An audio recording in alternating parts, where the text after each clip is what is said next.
Bismillahirrahmanirrahim. Assalamualaikum warahmatullahi wabarakatuh. Kami dari kelompok 9 ingin membahas mengenai mazhab Syafi'i dan biografi Imam Syafi'i. Langsung saja perkenalkan, nama saya Anidaul Hikmah. Nama saya Desi Marlina. Nama saya Khairatulisa. Biografi Imam Syafi'i. Imam Syafi'i adalah salah satu imam besar dari imam 4 mazhab yang ada. Bahkan beliau adalah seorang imam besar yang ahli Al-Quran, ahli hadis, ahli usul fikih, dan ahli bahasa yang terkemuka di masanya. Imam Nawawi mengatakan bahwa nama lengkap Imam Syafi'i adalah Abu Abdillah Muhammad bin Idris bin Al-Abbas bin Utsman bin Syafi'i bin As-Saib bin Ubaid bin Abdi Yazid bin Hashim bin Al-Muttalib bin Abdi Manaf bin Qusay. Imam Az-Zabi mengatakan bahwa Imam Syafi'i lahir di Gaza atau Palestina pada tahun 150 Hijriah.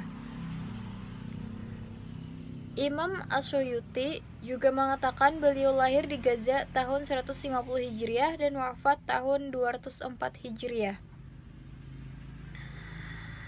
Imam Ibnu Hajar Al-Asqalani mengatakan bahwa Imam Syafi'i ketika berusia 7 tahun sudah hafal Al-Quran, bahkan tidak hanya sekedar hafal saja, namun juga beliau menguasai ilmu tafsirnya, ulumul Quran dan segala macam ilmu yang terkandung di dalam Al-Quran. Kemudian saat berusia 10 tahun beliau sudah hafal kitab hadis tersahih di dunia setelah Al-Quran, yaitu kitab Al-Muwatta karya Imam Malik. 1. Menuntut ilmu ke Bani Huzail. Imam Nawawi mengatakan bahwa Imam Syafi'i awal mulanya belajar bahasa Arab murni, yaitu bahasa Arab yang asli dengan tingkat bahasa yang sangat tinggi. Beliau belajar dengan kaum Huzail yang sangat terkenal kefasihan bahasa Arabnya, hingga Imam Syafi'i dikenal sebagai Al-Imam fi al-Lughah atau bahasa. 2. Menuntut ilmu ke Makkah. Imam Al-Baihaqi mengatakan bahwa pada mulanya Imam Syafi'i belajar syair Arab dan menguasai kefasihan bahasa Arab dan telah hafal Al-Quran dan hadis di usia 7-10 tahun.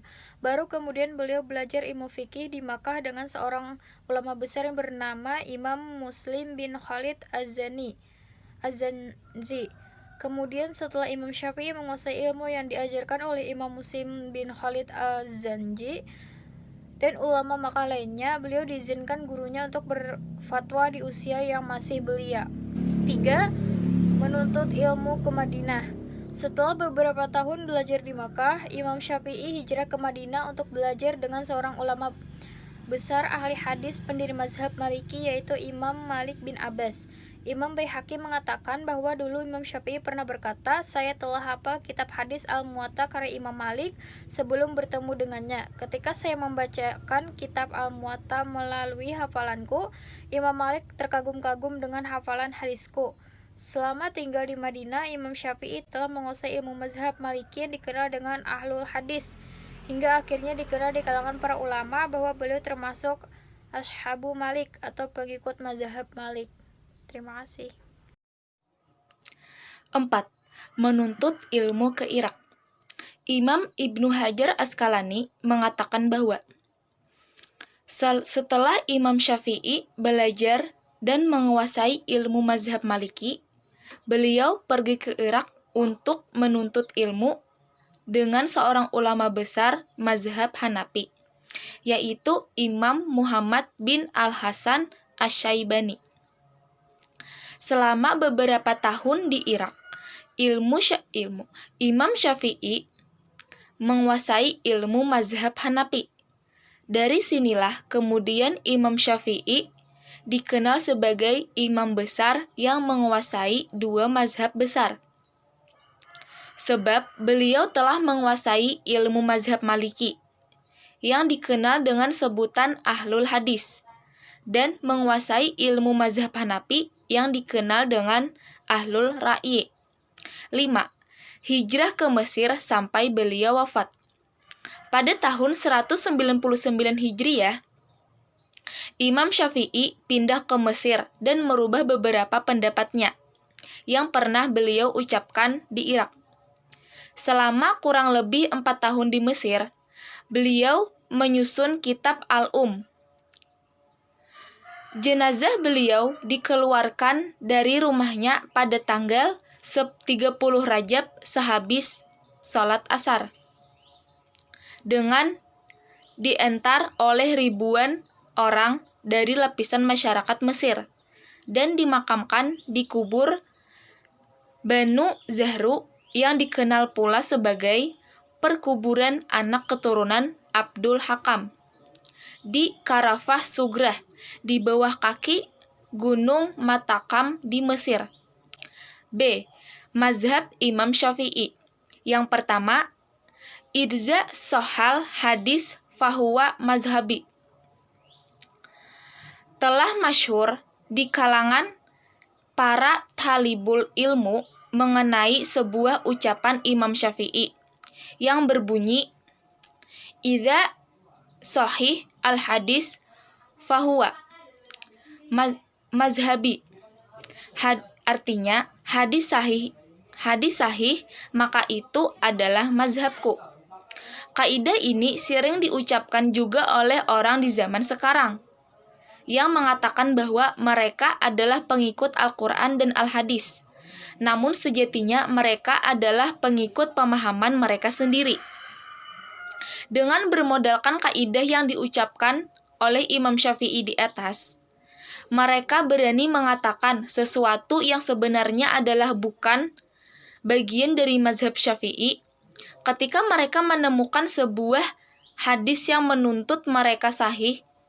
Lantas mereka menisbatkan pendapat mereka tersebut kepada Imam Syafi'i sebab Imam Syafi'i mengatakan, sungguh ini adalah sebuah kekeliruan yang nyata. Sebab mereka tidak paham terhadap makna kaidah tersebut.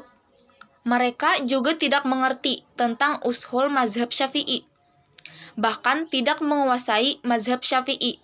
Imam Nawawi telah menjelaskan makna dari perkataan Imam Syafi'i dalam kitabnya Al-Majmu' Syarh Al-Muhadzabah. Beliau berkata, maksud dari kaidah tersebut bukan berarti setiap mazhab Syafi'i dan mengamalkannya secara zahirnya saja. Akan tetapi, maksudnya adalah diperuntukkan bagi mereka atau orang yang sudah terpenuhi dalam dirinya syarat-syarat ijtihad dalam mazhab Syafi'i. Misalnya, dengan syarat orang tersebut harus mengetahui bahwa Imam Syafi'i tidak tahu tentang hadis tersebut dan sudah membaca semua kitab-kitabnya Imam Syafi'i dan kitab-kitab para ulama Syafi'iyah. Dan sungguh syarat ini sangat berat ditemukan dalam diri seseorang, kecuali sangat sedikit saja. Sebab bisa jadi ada sebuah hadis sahih ditinggalkan oleh Imam Syafi'i karena beliau tidak beramal dengan zahirnya saja, atau mungkin karena hadis tersebut sudah dimasukkan, ditaksis, dan ditakwil. Di sini saya akan membahas tentang musalah khusus dalam mazhab Syafi'i. Dalam mazhab Syafi'i, ada istilah khusus yang digunakan oleh para ulama Syafi'iyah ketika berbicara dalam masalah fikih. Di antaranya istilah-istilah tersebut adalah al-aqwal adalah istilah untuk menyebutkan beberapa pendapat Imam Syafi'i dalam satu masalah. B. At-turuq adalah istilah untuk menyebutkan beberapa pendapat dari para ashab dalam meriwayatkan pendapat mazhab. C. Al-wujuh adalah istilah untuk menyebutkan beberapa pendapat khilafiyah antara ashab. D. Al-mazhab adalah istilah untuk menyebutkan pendapat resmi mazhab Syafi'i. E. Al-Annas adalah istilah untuk menyebutkan perkataan dari Imam Syafi'i. F. Al-masyhur adalah istilah untuk menyebutkan pendapat Imam Syafi'i yang masyhur dari dua pendapatnya. Istilah ini kebalikan dari al-gharib. Al-gharib adalah istilah untuk menyebutkan bahwa di sana ada pendapat Imam Syafi'i yang masyhur. H. Al-azhar adalah istilah untuk menyebutkan pendapat yang rajin yang rajih dari beberapa pendapat Imam Syafi'i dalam satu masalah. Al-ashah adalah istilah untuk menyebutkan pendapat yang rajih dari beberapa pendapat para ashab. Al-imam adalah istilah untuk menyebutkan nama Imamul Haramain Al-Juwaini. Al-qadi adalah istilah untuk menyebutkan nama Al-qadi Husain. Al-syakhun adalah istilah untuk menyebutkan nama Imam Rafi'i. Al-Qadiyani adalah istilah untuk menyebutkan nama Imam Ar-Ruyani dan Imam Al-Mawardi. Contoh pendapat mazhab Syafi'i mengenai sholat 2 hari raya, para ulama sepakat menyatakan dianjurkannya mandi untuk sholat 2 hari raya.